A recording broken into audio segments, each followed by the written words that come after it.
All right, we are back. Episode 4 of the Under the Number podcast, this time with Walker Little, current Jacksonville Jaguar, former Stanford Cardinal, former number 1 recruit in the country, consensus 5-star, All-Pac-12, every honor in the book, 45th pick of the 2021 NFL draft, and has been with the Jags since then. So he's joining us from Jacksonville, Florida today. Walker, Thanks for jumping on. Yeah, of course. I'm excited. Yeah, no, I'm glad we could do it. You know, I mentioned right at the start, you were the number 1 by 24/7 Sports and probably multiple other outlets. You were the number 1 rated player in the country. Yeah. Any position.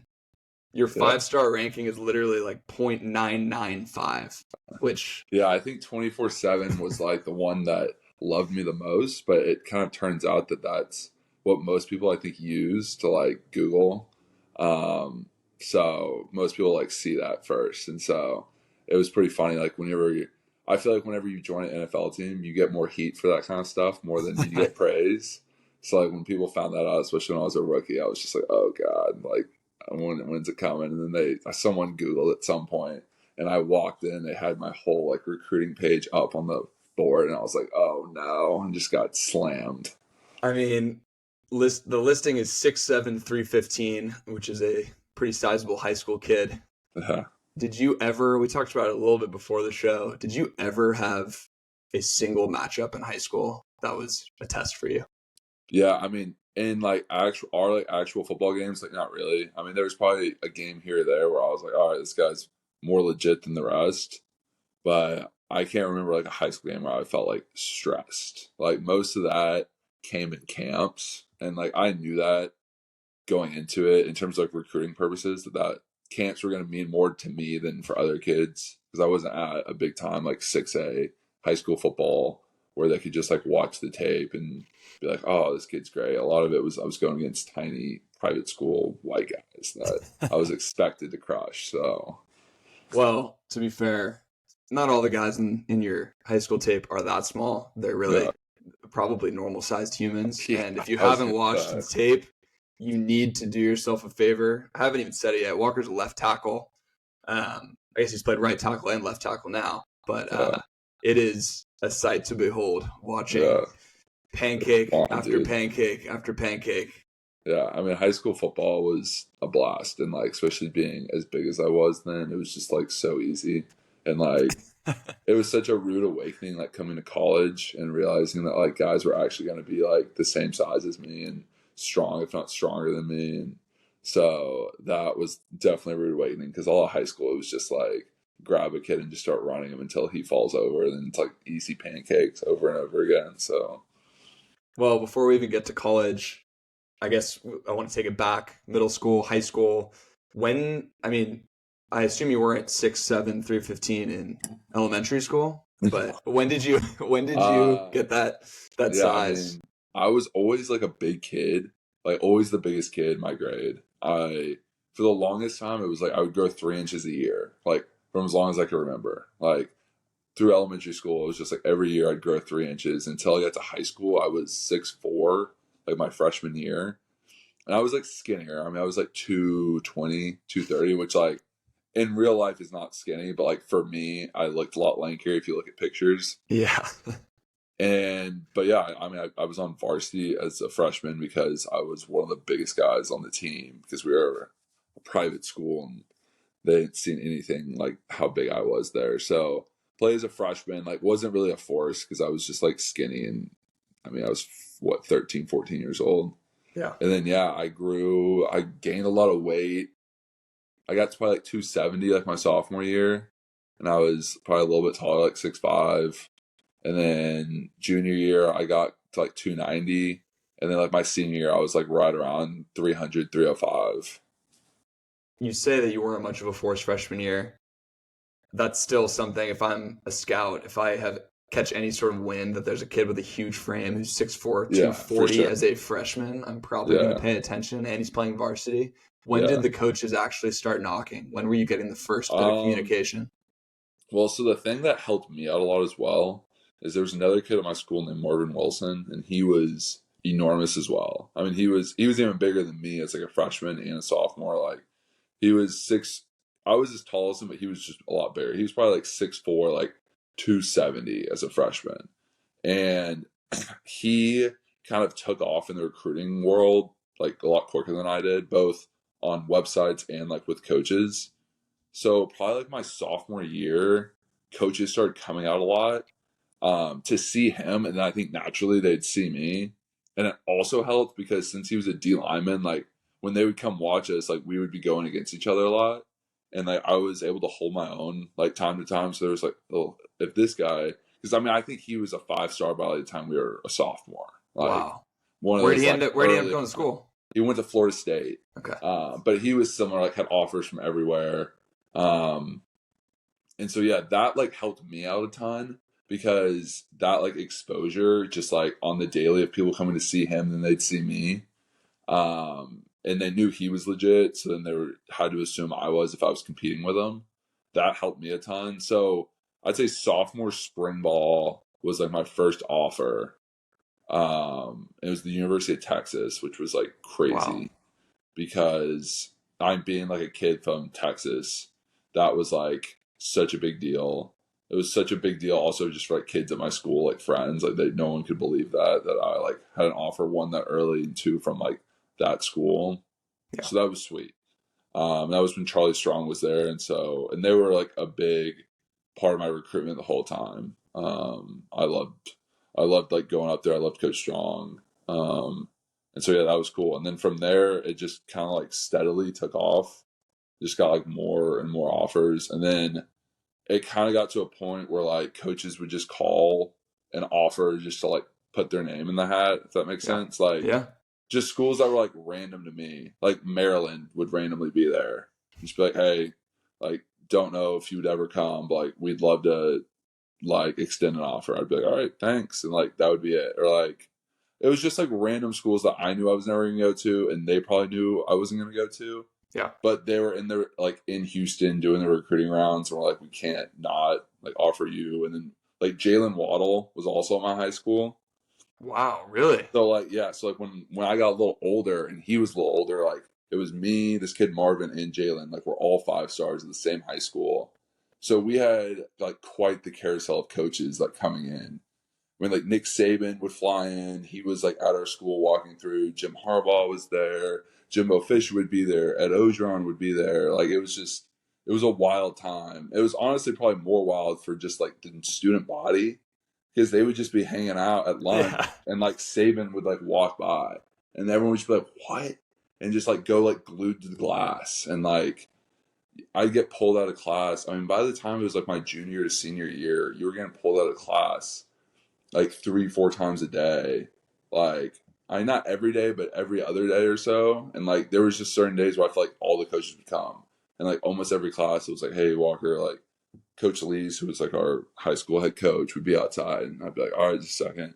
I'd go out there, like say hey to them, and then they'd be like, hey, just want to know, like we stopped by, like would love to talk like later on. And then yeah, I'm in the thick of it. Like my senior year, it was like Wednesday was the day I'd like tell coaches. At some point, someone was like, you should tell coaches there's only one day they can call you. And so I made like Wednesday nights the day. Yeah. And so like Wednesdays, I would just get like blown up. And like by probably like 8 o'clock on, I mean, I was on phone calls until like I'd go to sleep that night. And like one coach would call me while I was on with the other, and I'd be like texting the other coach, hey, like give me a sec. While I was on one, it was just a mess. And like that, at that point, I was like so ready to be done with recruitment. And you're also like going on official visits during that time. It was just like, it was weird because you didn't feel like much of a high schooler at times. You're going on official visits, you're missing a lot of stuff because of that. You're getting pulled out of class all the time, you're getting phone calls all the time, and it's awesome. Like, don't get me wrong, but like it was just a weird time for sure. And then towards like the end, like getting close to Christmas, you're just like, all right, like I want to commit somewhere so I can just be done. And like for me, I knew it was going to be between like Stanford and Texas. And then once like Charlie Strong got fired, I was like, all right, like Stanford's the place for me. Coach Shaw was the model of stability and had built like such a great program. And then they'd run the Rose Bowl like the year before. They were still good the year I was going to be going in. McCaffrey and Solomon Thomas had just gotten the first round, so it was really like Stanford football was like at its peak. And I think now when I tell people I went to Stanford, and then they find out like I'm from Houston, they're always like, "What? Like, why'd you go there?" And I always have to kind of explain to them like, "Well, I was between Texas and Stanford, and this was kind of where Texas is at." I think people forget how good Stanford was. Absolutely. Obviously, like in recent years, like we've fallen off a good bit, and I think NIL has only made it harder for us. But we were really good for like a long time and had a lot of really great players and a lot of guys that are still playing around the league. Oh, totally. And I think that's an interesting point that you're almost having to like defend the decision now. For sure. It's obviously that's a reflection of just the state of the program at the moment, unfortunately. And I think something it's interesting, Stanford pulls players from across the entire country. Like I think it's a very unique locker room in that way, and it's probably more like geographically diverse than just about any school, certainly any FBS school. How did that actually work? Number one, I have a few questions for you. Did you have a team growing up? Who was your college team? I didn't have necessarily a team. My dad went to Tech. My mom went to Stephen F. Austin. I was being Texas Tech when I say Tech. Yep. So like I wasn't cheering for Stephen F. Austin, and Texas Tech was like not great, and then they were really good when like Graham Harrell and Michael Crabtree were there. Yeah. And it was kind of like a 3-horse race for the Big 12 between them, OU, and Texas. Yeah. And they were kind of trading it back and forth for years. And then I was like a Texas Tech fan because it was like fun to watch. But then after that, like they kind of went back to being irrelevant, especially after Leach left.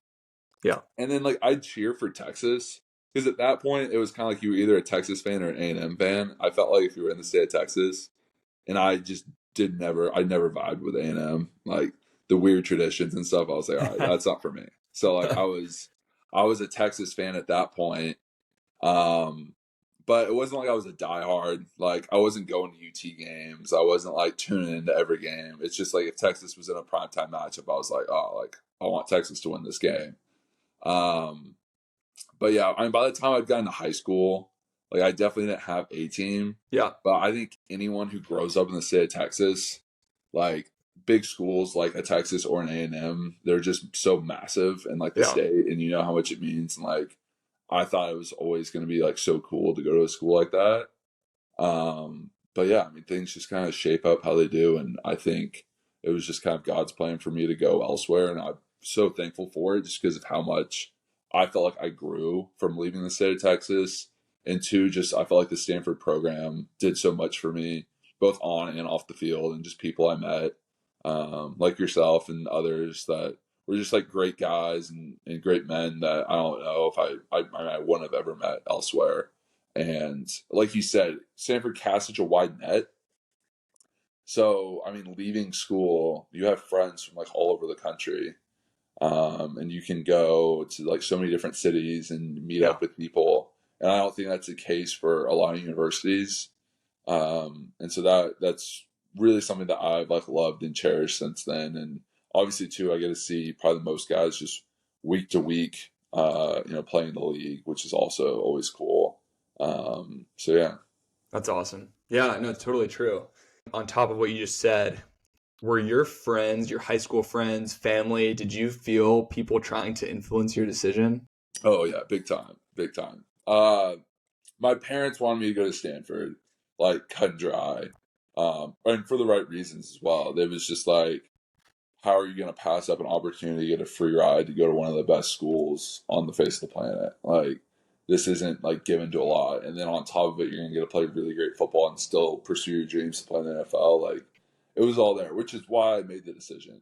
But for a long time, like my heart wanted to go to Texas and like wanted to be able to run out on the field with the Texas flag in my hand and like be a Longhorn and just like be in Austin and all that. And then my school had to have been 60 to 70% like UT fans or families or whatever. So yeah, I mean, so many dads and just people I'd meet out, and we're just constantly, hey, Hook 'em Horns, like, I hope to see you there next season, whatever, blah, blah, blah. Like, you're going to help us, like, bring it back. Like, and just like, that was just very constant.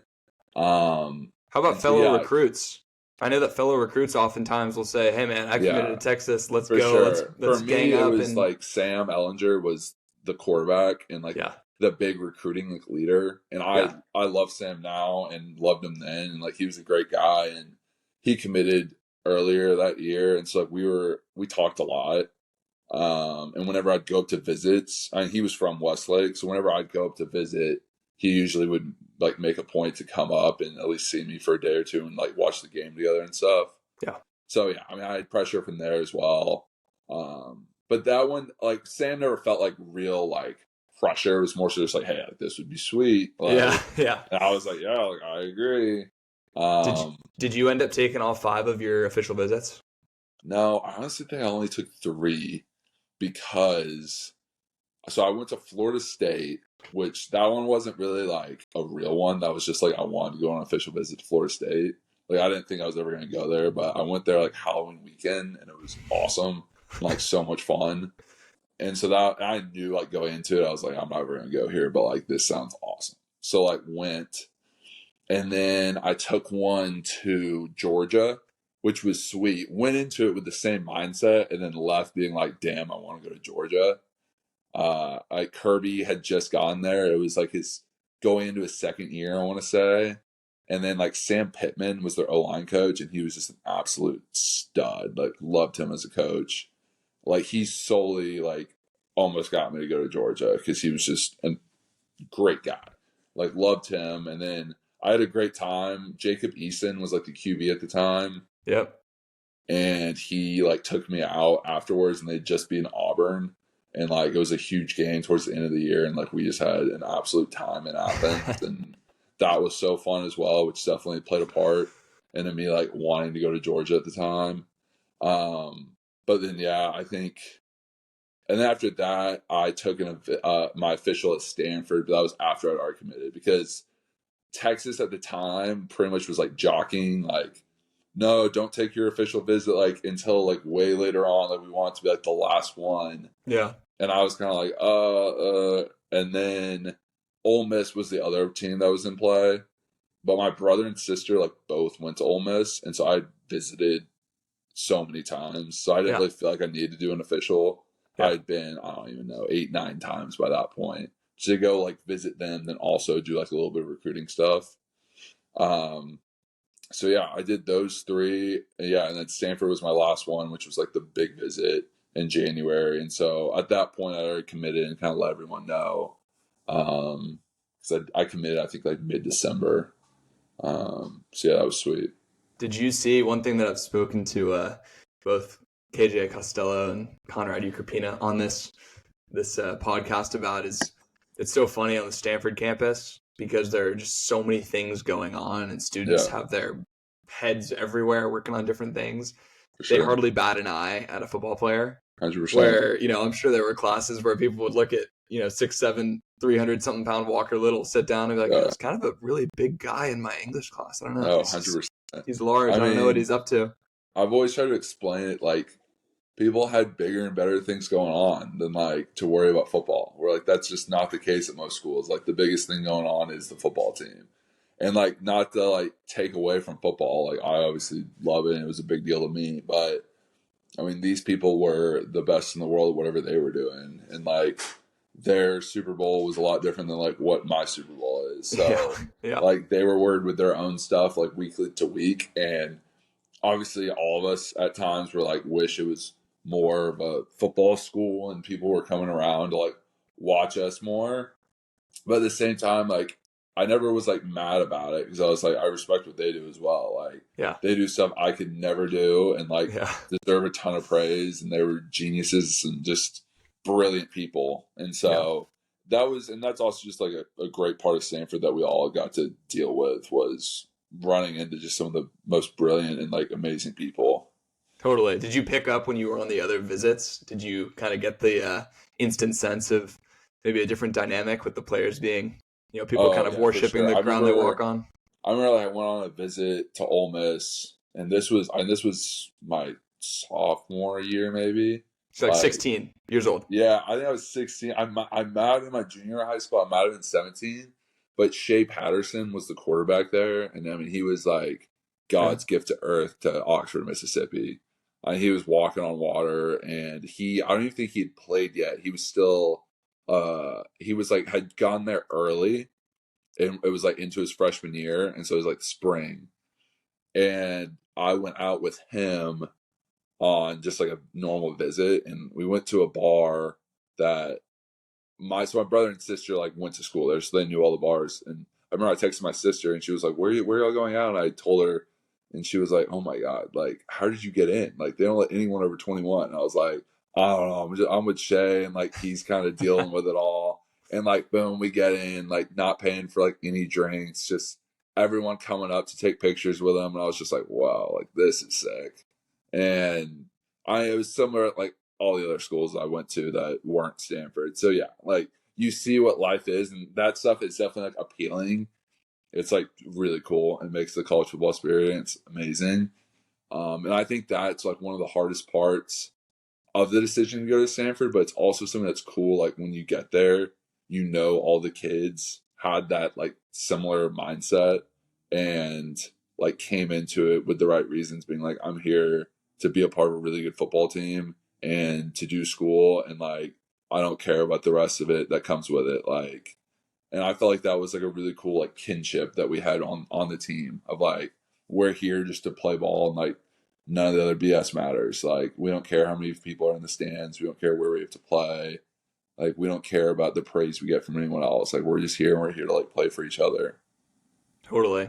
Yeah, I think that it might be kind of hard to convince yourself of it or to digest it when you're, just a high schooler. But on the constantly repeated line in Stanford recruiting that you're making a 40-year decision, not a 4-year decision. Yeah, I think a lot of people ultimately are like, you know what, I think that's right, and I think that's what I want to do. And after the fact, everyone, I mean, maybe there are some exceptions, but people are so grateful to have made that decision. In retrospect, anyway. And I think even more so, like guys that are past their football days, like out of the NFL, like totally done, and they're like, all right, like let's get a job. Yeah, I think at least from my knowledge is where people are like, wow, like that was a good choice I made when I was 17 years old. Even more so. I mean, I'm obviously so grateful now, but I know it'll come more into play like once I'm done playing. Yeah. So let's talk about the transition to Stanford. You mentioned that you basically could hardly find a challenge, outside of maybe some camps. You went to the opening, right? Did you do the opening with Nike? Yeah. So like all the camps were definitely hard. Like you were going against good guys, and like that's kind of like how I was able to become like a 5-star. Was I would go to these camps, and it was always a deal like, all right, this kid dominates like his high school competition, but like let's see if he can do it against like the best players. And I would do well at our regional ones in like Houston, and then I got invited to like the national ones and ended up doing well there. And then like what really like I think put me to like at least for 24/7 to put me as like their number one was at the All-American game. I did really well. Was this the Army game? Yeah, the Army game. And they kind of grade you off practices more than the game itself. Like they already have their decisions pretty much about you before the game's ever played. Yeah. Because you only play like a few snaps before they pull you out because they got to cycle so many guys in. So like the practices are the big deals, like the one-on-ones at practices. And so I did really well there. And I remember after that being like, wow, I felt like I kind of played a complete week this week. That's sweet. And then I was like driving home one day from school, and I got a call from a number I didn't know, and I answered assuming it was a coach. And it was like the guy from 24/7 being like, hey, like, you did so well, like we're gonna make you like our number one overall recruit. And I was just like, oh my God. And at that time I was kind of like, wow, like I finessed the system. Like I don't know how I did this. Like it was cool though. Like it's something that I can like say I did when I'm way older. And it was like a cool accomplishment at the time. But I don't know, I never like held it to any like high regard because it was always kind of like you knew that college was right around the corner and that everything was gonna get shaken up and you were bottom of the barrel again. And so, and definitely too, like you said, like you go to probably most big time schools, and being the number one recruit holds a lot higher regard than like showing up at Stanford. I don't think anyone knew like how highly rated I was or what I did in high school. So it definitely made it a lot easier too to like kind of shrug that off and move on. Right. So then you get to Stanford, and the competition, obviously, the level of competition just goes through the roof. And when you're a freshman, you show up, and your first day in pads is just training camp. Mm-hmm. And the guys who are older, they know how practices run. They know the playbook. They know the drill. And when you're a freshman, it's just like fall in line, figure it out. You're going to get matched up against a senior, a junior, a guy who's 22 years old and a fifth year. Like they do not discriminate in that regard. Sure. So what was that first training camp like in particular? Yeah, I mean, I remember early on it just being an absolute mess and like not knowing what I was doing, especially the playbook. I mean, Stanford's playbook was so hard. I mean, it's a pro playbook. I mean, it's the same thing that kids struggle with that have done 4 years of college under their belt, and then they get to an NFL team and gotta learn that. But, like, you're trying to learn out of high school, and it's just like, what? I mean, it's a whole new language, and I think people don't understand that side of it so much. Is like, oh, like how hard could it be? Especially when they watch NFL teams and they see kind of mental errors. Mm-hmm. And I just don't think they understand. Like I talked to like a lot of guys who like were coding at Stanford, like computer science majors, and they have to learn their like whole new languages and code. And I was like, I mean, to a lesser degree, it's a whole new language. Like, yep. You got to learn the whole number systems and different fronts and how that, changes what play you're running, where your aiming points are, and how you're going to put your head there and your hands here. And there's just so many, like, it goes down to so micro, but then you got to be able to zoom out and also know where the play's going to hit and where the back's aiming point is, and like how many steps he's going to take or how many steps the quarterback's going to be dropping back. And so you kind of like just get caught zooming in and out, and how, again, really pigeonhole about your position, but then having to figure out what the guy next to you is doing. And so, I mean, at first it's just a mess. You're just trying to not screw up pretty much. Like, you're just completely survival mode, just hoping that you run the play right. You're not even thinking about trying to win the matchup. Like, you're just hoping you go the right direction so that you don't ruin the whole play.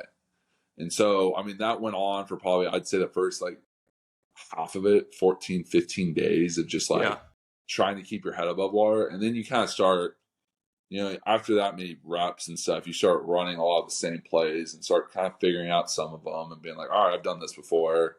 And then you can kind of start worrying about a little bit more about just winning, like actually like winning the matchups. Right. And as time went, like, you steadily start winning more and more. And then like one-on-ones is kind of its own deal because that's just pass protection. I felt like that was something I was good at just coming in. And what led me to be able to like play early was that I was good at pass protection, which is kind of its own like world. I mean, you have to know what the pass play is, but then once it's a pass play, it's one-on-one, like you beat your guy, especially at tackle. It's you and the defensive end, and like don't lose. And so I was good at that from like this, like from being young. And so like once I was able to start figuring out the run plays, I was able to kind of start getting more time on the field. What about from a physicality perspective? Do you have any moments from that first camp where you were maybe humbled or just even taken aback, like, wow, this is what a strong matchup feels like? There was a lot. I remember like there was reps going against like Harrison Phillips and like trying to do like a deuce block and just getting absolutely stoned and being like, how can a human ever move this man?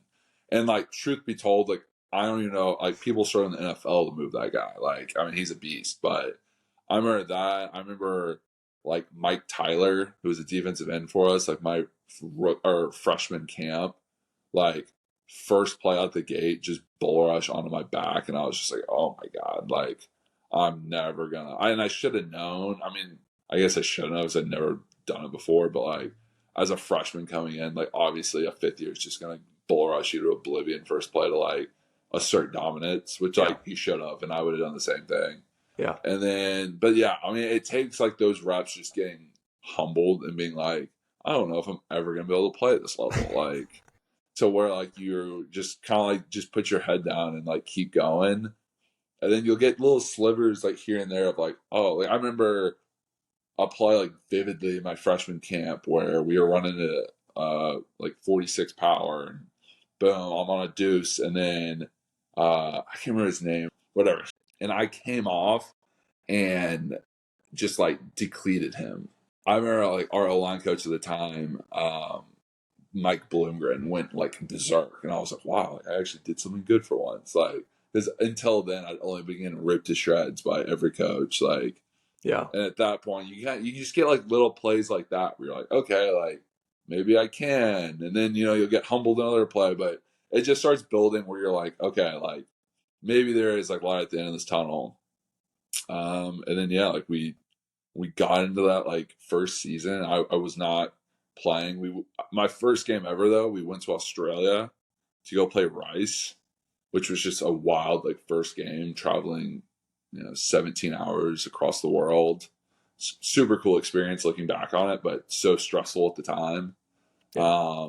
And we played Rice, and we were up probably 50 at half, and then I got to go in the second half, which, like looking back, Rice was not on the same level of us, but I was so nervous to like go into an actual game and just like probably looked terrible and just like, but it was like so nice to kind of just like get that under your belt and be like, all right, I've done it for once. And Well, you were a rare non-red shirt at Stanford. yeah, I was. I was one of the. I got put in a position where we struggled at first as an offensive line the first few games in pass protection, and I was probably like the best pass protector we had. At least like A.T. Hall was our right tackle, and he was good, and I was probably the best next option. We had Dave Bryant at left, and he was really good and like really knew everything. I mean, he was such a crucial part of my freshman year. But they wanted to put Dave down in guard, and they put me in at tackle, and I didn't know anything in terms of the playbook still, but I could pass protect. So after we lost to USC, like the second or third game of the season, he pretty much was like, the O-line coach was like, hey, like, we're going to put you in at left, and like, it's your job to lose. Like, go get them. And I was just like, okay, I'll try. And so I went out there, and like, I was able to do pass protection well. And then literally, if it was a run play, I would look to Dave and be like, what am I doing? And he'd be like, we're going left. Like, I just like go. We started just getting like code words, and I was figuring out more. But I mean, throughout that whole season, I was just like, Dave. Especially like where you were playing like at Washington or wherever, and it's just so loud, and I'm just like screaming like, what am I doing?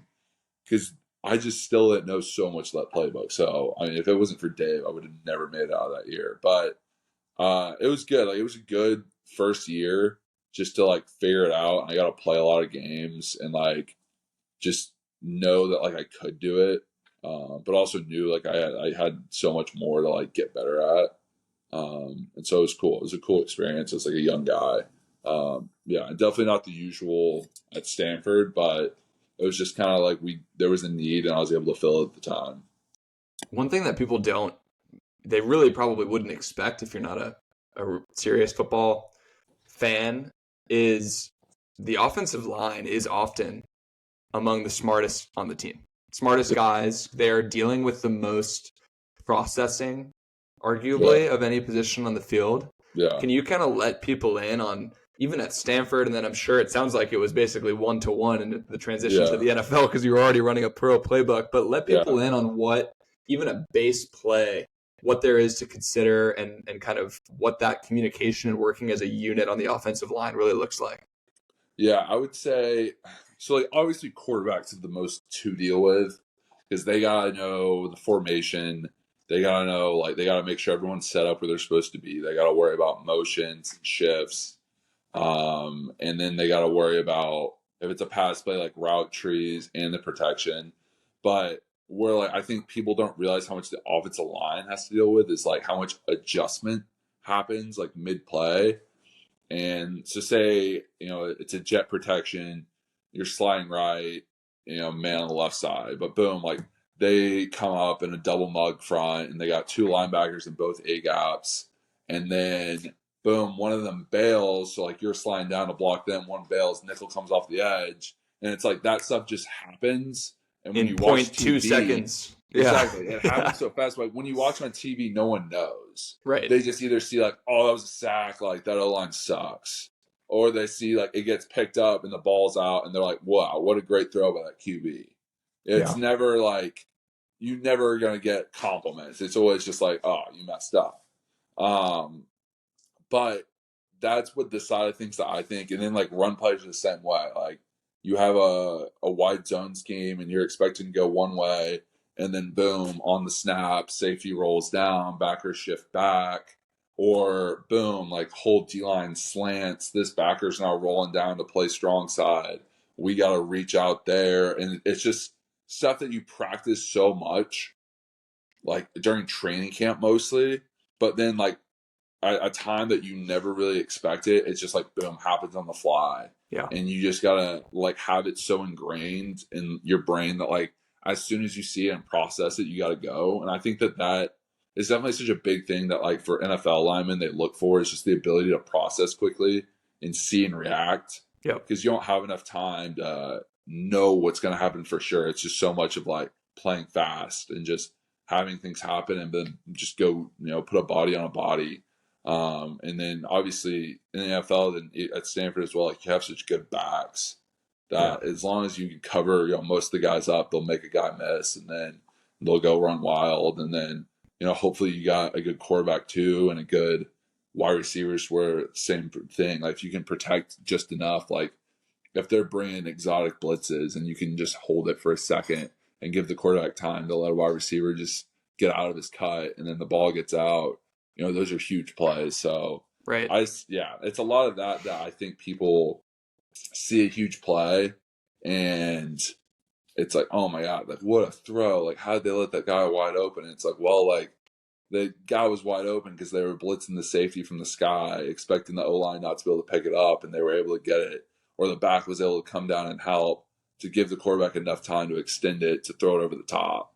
And It's just like nuances like that whenever I watch games with friends, or if you're ever watching like a bar or something, and I just like hear like comments, I'm like, like y'all just, you don't understand like where I'm sure that must drive you insane. That would drive me crazy. Well, it drives me insane when they're just like, oh my God, this O-line stinks. And I'm like, no.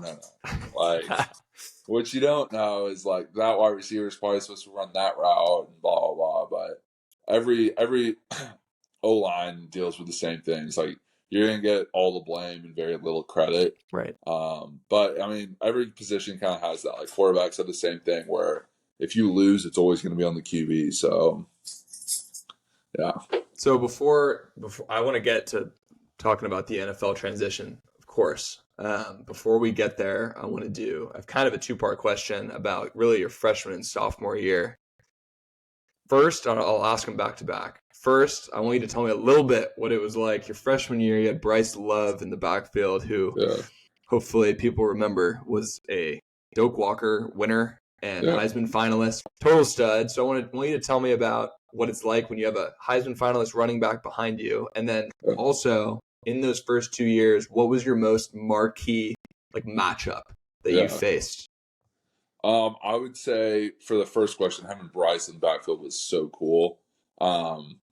We just knew like I said, like if you put a body on a body and just like blocked it just for a second, it wasn't just like, oh, like we're gonna get a first down. It was like this thing's gone, and it really was. Like I remember there were certain plays where it's like, all right, like if I get up to this backer, like this thing's gone, and boom, like play would happen, deuce up to the backer, cover him up, and the next thing I would do is just like look up, and he was just like boom, like past the safety, just running, and like. There were so many times that year that like you would just be jogging all the way down to the end zone from like the 25, just like chasing him. And like now, like being in the NFL, like you realize how rare that happens. And I felt like it was at least once a game that year that like we'd bust one from like our own 25, and it was just so cool. Like he was so good about being patient and letting the play out. And then like as soon as that hole was there, he would just burst. And then like as soon as he got on the second level, like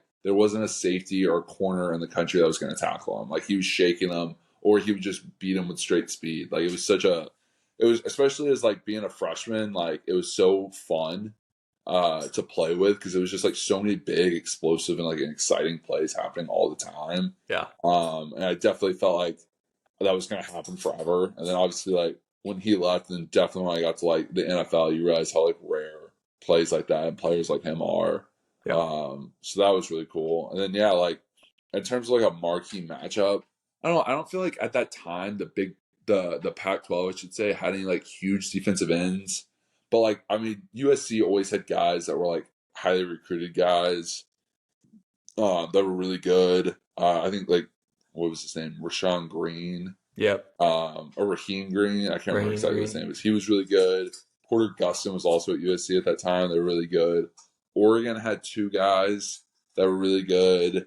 I mean, UW, Vita Vea was there. I wasn't inside, so thankfully I missed that. But they had some solid like edge guys.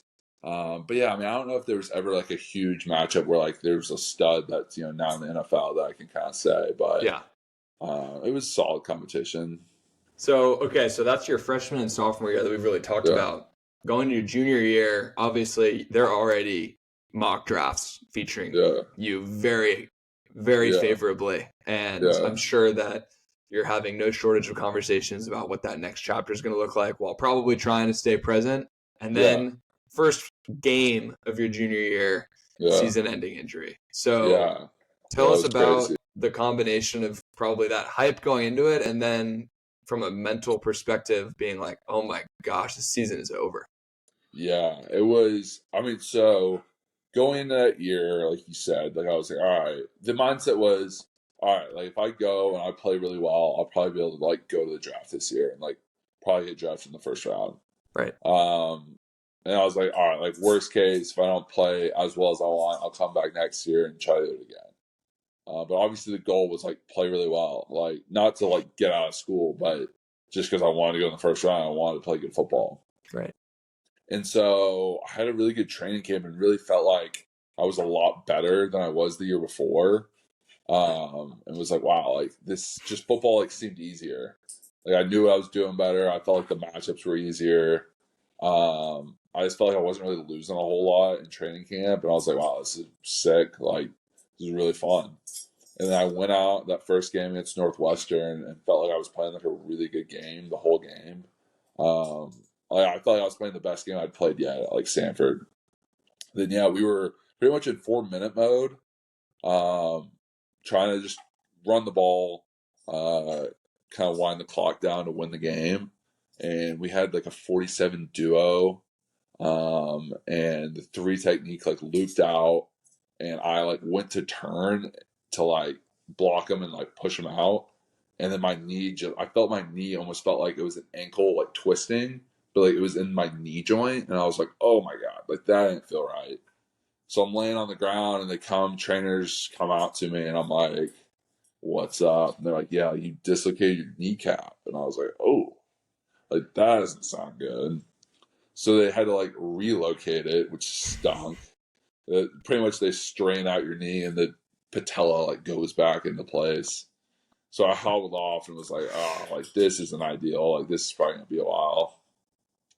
So shed some tears after that game. I was sad and just like disappointed because I was like, oh, I'm gonna have to miss some time. And then we didn't really know how long it was gonna be. They were like, oh, maybe it'll be 46 weeks. And I kind of began rehabbing and it just like was not getting better. And then I just kind of went and saw like the doctors again, and they're pretty much like, yeah, like if you don't get surgery on this, your kneecap's just gonna keep popping out, and it's just gonna keep tearing up the cartilage in your knee, and like it's gonna make it hard to like play football for much longer. And I was like, well, that's not good. So ended up having to get surgery on like a small ligament called your medial patella femoral ligament, your MPFL.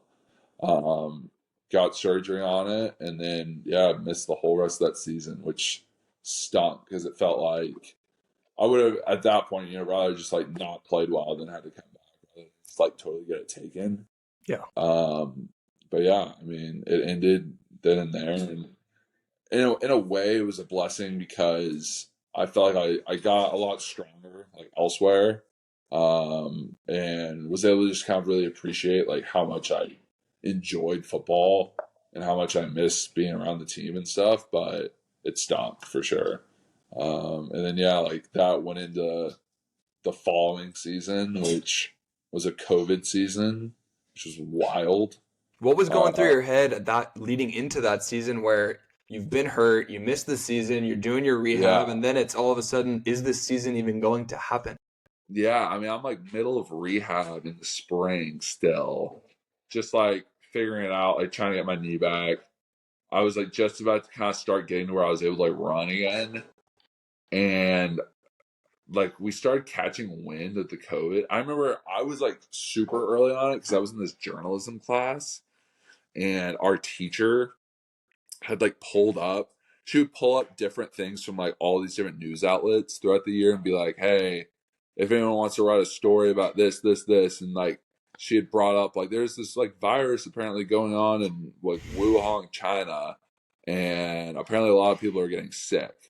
And we were all just like, "Oh, like okay." And I remember like someone reported on it, and it was just like, "Oh, like that sounds crazy, like stinks for them," kind of a thing.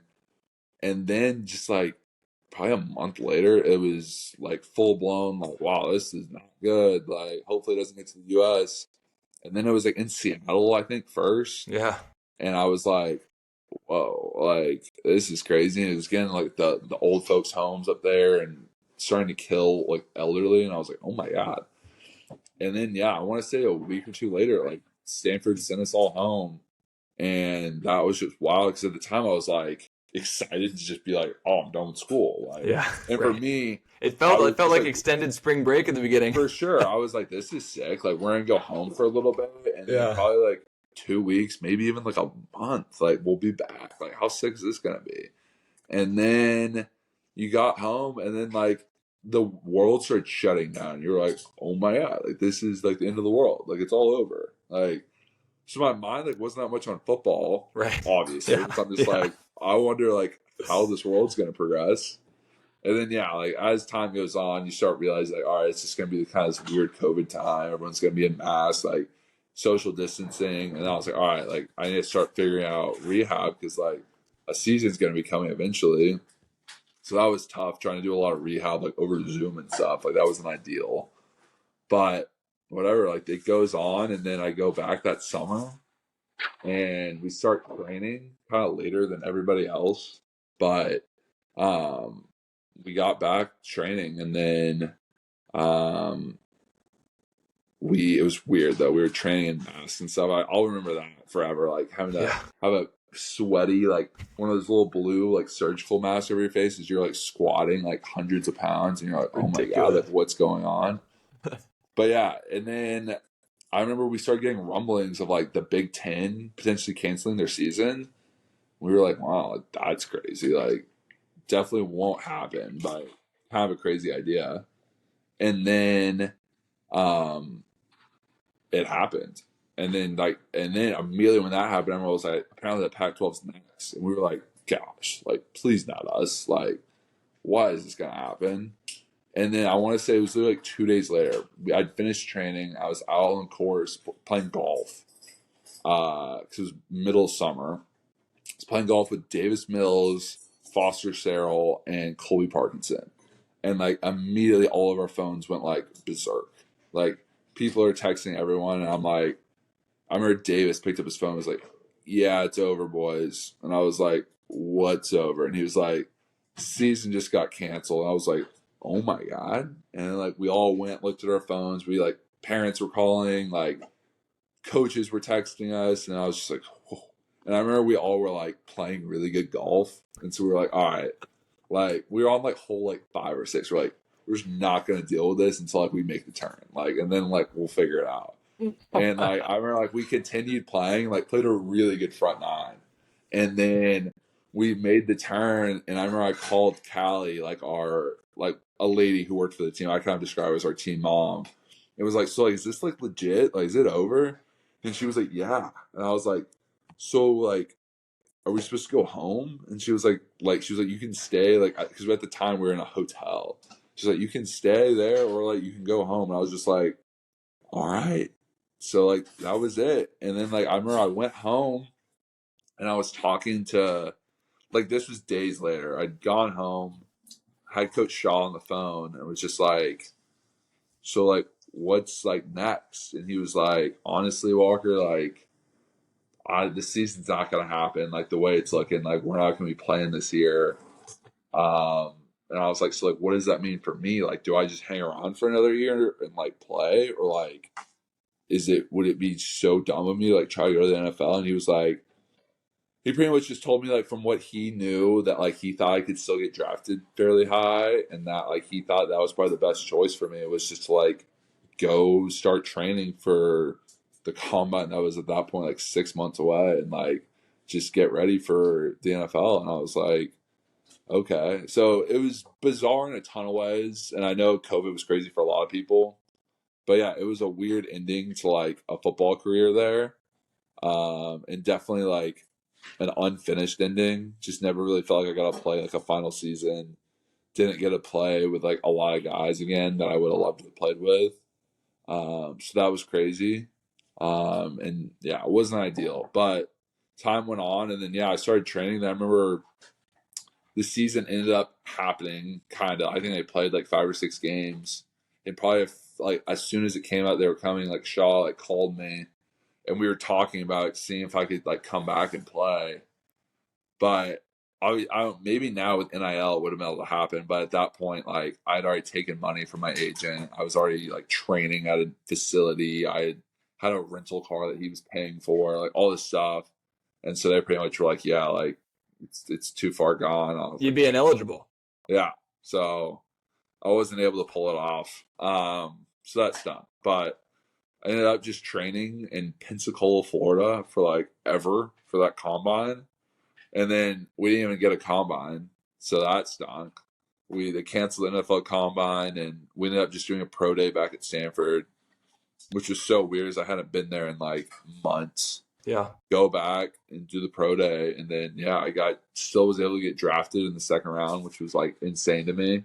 I was like hopeful it happened, but like I hadn't played in 2 years pretty much at that point. I mean, they were going off like my sophomore year tape. Right. Yeah, I got drafted to Jacksonville, and I've been here since.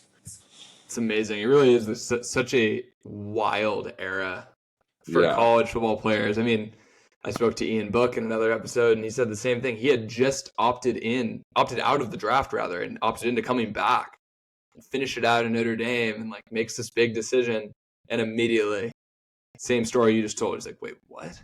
Yeah. Now there's not going to be a season, and yeah. So wild. I mean, absolutely wild. And so you didn't play. You hadn't played for 2 years, and you end up being the 45th pick, second round, Jags. Yeah. Same draft as Trevor Lawrence. Yeah, Trevor and Travis Etienne as well. Right. And so you get to Jacksonville, and obviously there's mini camp and OTAs and things, but by the time you got to training camp and actually put the pads on, what were those first couple of days like? If you hadn't strapped on the pads in 2 years and now you're in the NFL. It was like similar. I mean, I knew like mentally a lot better than I was as like a freshman at Stanford, but physically, like I hadn't played football in 2 years. I now was going from playing in the Pac-12 to playing against like the best in the world. And It was just like, it took me a while, like physically, to just start like competing and like playing at a high level again. And I'd say it probably took like till probably like halfway through that season to where I even felt like I deserved to be on the same field with these guys. Like it just took a while, and definitely like shot my confidence down at first. I felt like I'm just never going to be able to play in this league. Like hopefully I can hang on. And then I would say, yeah, like halfway through I started getting where like I was starting to win a lot more one-on-one reps. I was starting to like, and you know, if you're not a starter, you are given looks to the scout team. So I was going against our ones in practice, and I was starting to like win a lot more reps, and just felt like, all right, like I'm playing better football. And then I ended up getting in like a few games. One game against the Bills like in the middle of the year, and then I played against the Patriots and the Colts to end the year. Do you remember your first NFL snap? What was going through your head? Yeah, I remember my first NFL start. I can't remember the snap, but I remember on the first drive, I either let up a sack or almost let up a sack. I was setting, and then the guard stepped on my foot, and then like as I go to like reach, I just like feel it. I'm like, oh no, and then like let up a hit or something. I was like, oh my God, this is terrible. Like this is gonna be the worst game ever. And then I got a grip and like was able to play like a fairly decent game. But yeah, that was beyond stressful playing that game. What made it more stressful too was it wasn't like something at like beginning of the week, like a guy was hurt and they were like, all right, like you're gonna be out there. Like it was in pregame warmups, our starting left tackle had a back spasm and couldn't go. And like we're about 10 minutes out from the start of the game now, and they're like, all right, Walker, you're up. And I'm like, what? And like the Bills at the time were the number one defense in the NFL. And I was like, are you kidding me? And like at the time we were not a great football team. It was like Urban Meyer's year with the Jags. Like we were having a tough time already, and I was like, okay. Went out there and whatever. We actually won that game, which was insane. It was one of our 3 wins that whole year. Wow. We beat the Bills 9-6 and like an absolute insane. I'm sure so many people lost so much money on that game. Yeah. But it was whatever. It was a cool like experience. Then yeah, I played a few more games that year, and then yeah, it's kind of been like that ever since. Talk a little bit about the NFL training approach. Mm-hmm. And how that varies from college, where a lot of guys are being developed, packing on weight, getting stronger, versus high school, where you're just trying to get as strong as you possibly can and get by. In the NFL, it seems to be much more of a maintenance, body maintenance and staying ready. Talk about that. Yeah, I would say NFL. It's similar to what most people say. NFL is a lot more about staying healthy than it is like getting bigger, faster, stronger. I mean, you're definitely trying to get like stronger each offseason. You're trying to get more athletic, but you're not really going to get like huge gains per se.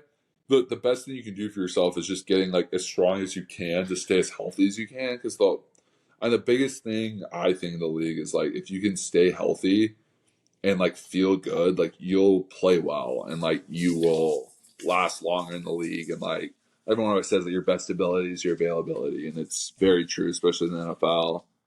And so I think that's like a big difference. And you're not in like a strength program that's so regimented that you can do whatever you want. You can not do anything, or you can go to Alaska and go train up there. You can do whatever you want. So it's very like wide open. And so I think definitely as like a rookie, it can be a little like intimidating. Like what do I do? And you kind of just figure it out. But yeah, now like. I stay in Jacksonville in the off season. I like the guys that we have on our strength staff here, and it's just easier to have our whole facility and be able to use it all. And obviously, a lot of people, the weather's not great in January where they are, but Jacksonville is pretty nice, so it's a luxury that we have. But yeah, I would say that's the biggest difference. Okay, and then being a tackle in the NFL, an offensive tackle. Yeah. You are matched up against the position group that I think is comprised of the biggest group of freak athletes for sure. Yeah. In probably all of professional sports, where you have Myles Garrett, Nick Bosa, Micah Parsons. Talk a little bit, just who are some of the guys, some of the freaks that you've had to match up against? Yeah, I mean, Micah Parsons is a freak. Like TJ Watt's a freak. Khalil Mack's a freak. Joey Bosa, Nick Bosa. Like, I mean, these guys are all just specimens. And like, so the combination of just like speed and power, I don't think is really matched in any other like sport. And like athleticism, like ability to bend. I mean, that's why they get paid as much as they are. Like they don't grow on trees. So there's very few of them, but I mean, they're just like freaks in nature. And I think so much of it too is like very few tackles, if any, are you ever gonna like be able to out athlete these guys because they are the best of the best. It's just like when you play definitely like the best DNs to like a Myles Garrett, so much your scheme that week is going to go into like trying to help the tackle, no matter who it is, to make it easier on them so that they don't wreck the game. Because I think most offenses, especially offense coordinators, will be like, we're not going to let their best player ruin this game for us. So you get help that way, but I mean, you're still going to have a handful of matchups where it's like, all right, like it's me and him. And so much of it's just like relying on your technique and like being as efficient as you can with your set and still like having a little confidence and like swagger to yourself to where when it gets like to that moment where like you got to make a play and like you got to stop him, like you're not just sitting back and like shriveled up and waiting for him. Like go attack him and like take the fight to him and like play football. Like at the end of the day, like they're all humans. Like they're going to make mistakes. You're going to make mistakes, but like if you can try to be as technically sound as you can and like minimize like you beating yourself, make them beat you, like you'll have a good shot. And at that point, like you just got to play and hope it goes your way. The one final kind of sign off question. I don't think offensive linemen get enough airtime. I don't think they find themselves, doing podcasts and getting out there, but it's such to me, if you're a real football head, it's such an interesting position and obviously completely integral to everything else that happens on the field that everyone cheers for. For any players or even coaches, offensive line coaches who are maybe listening to this, what would your kind of piece of advice be when it comes to player development and where they should really focus most of their time? Yeah, I mean, obviously everyone's going to be like, get big and strong, which is true. Like, get as strong as you can. Develop as much as you can. I would say try to be as athletic as you can, because especially I think sometimes in college and high school, the thought is so much about being so big and giant. Like, if you look at the NFL game, like, it's moved so much more towards being athletic and being able to run. As the D-line's gone quicker, and then even more so as linebackers get quicker, like you got to be able to hang and like be able to run with these guys to some point. So I would say like in terms of development, like focusing on that, and then just having like good fundamentals. I think it's like so evident too when guys come in from either good colleges or if they had a good coach somewhere else in life and like just have good fundamentals. Like you can get coached on everything else, but just having like a good base, having a good knee bend, having like finishing, like it's all just like stuff that you probably get coached about and sometimes maybe don't care, but I think it goes a long way. And then like hopefully like you go to a program that runs somewhat of a pro style offense. So I was lucky in the fact that I came in and didn't have to worry as much about the playbook, because it can be so hard, especially as a young guy in the league, to figure out what the heck you're doing. But yeah, just being able to kind of have your head on straight, because as soon as you can kind of figure out what you're doing, the play slows down, and as soon as that happens, you can really start to like show why you're such a good player. So that's what I would say. Awesome, Walker. Thanks so much. My only Stanford KA fraternity brother in the NFL. Exactly. I think that you are certainly on your own. Yeah, in that 100% I am. In that regard. But thanks so much. That was super fun. I really appreciate it. Yeah, thanks for having me on, Brent. It was fun. Sweet, dude.